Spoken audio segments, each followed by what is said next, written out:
So another incident which was told by Richard Steinigel, who worked with Nelson Mandela on his autobiography, had to share this about this great man.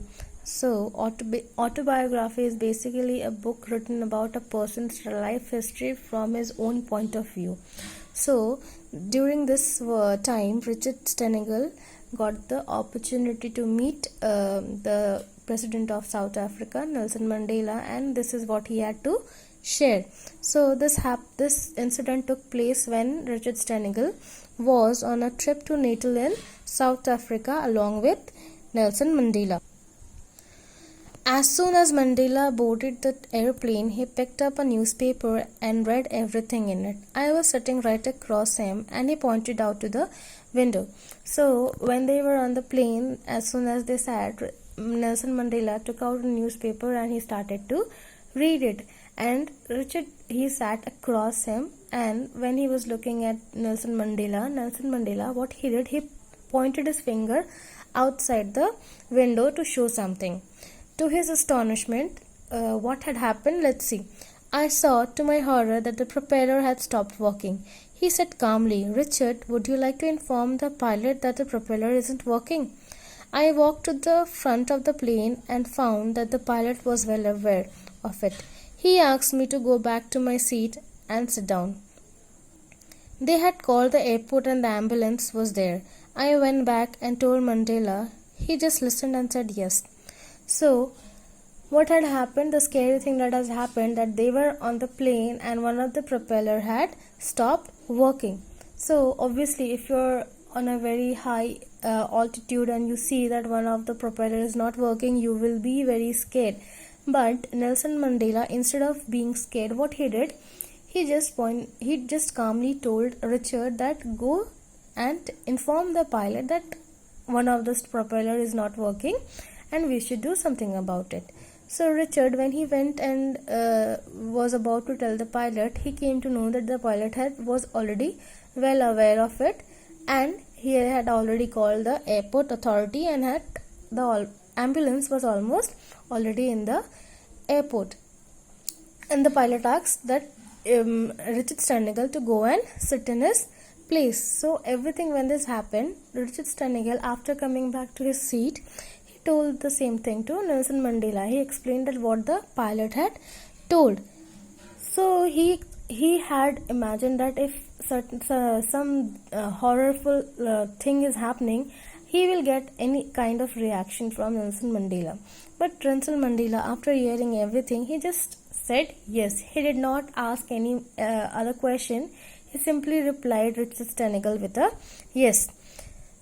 The plane landed without any trouble. Nelson Mandela remained calm throughout the trip. He never changed his expression. As we came out of the airport, he said, "I was really scared up there.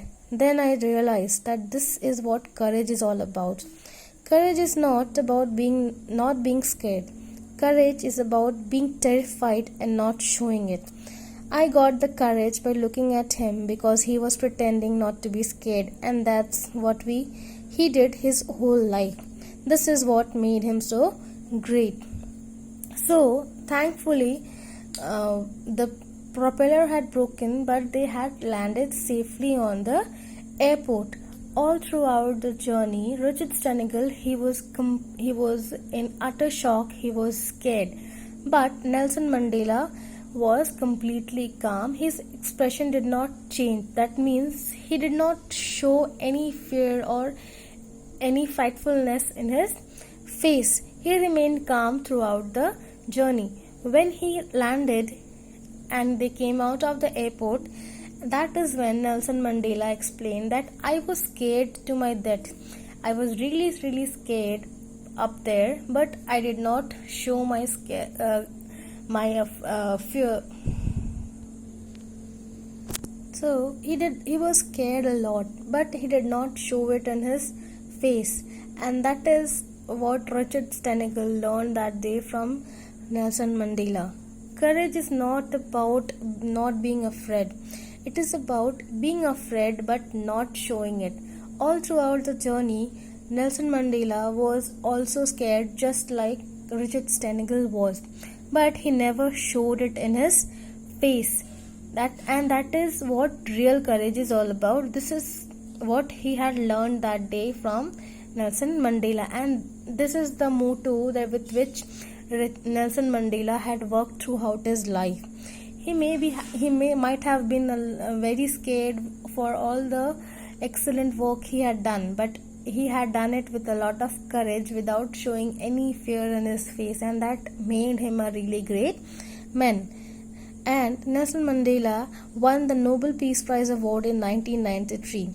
He died at his home in Johannesburg in December 2003. So, for his outstanding work throughout his lifespan, he had done a lot of outstanding work, and for this he was awarded Nobel Peace Prize in the year 1993, and he died at his home in Johannesburg in the year 2003.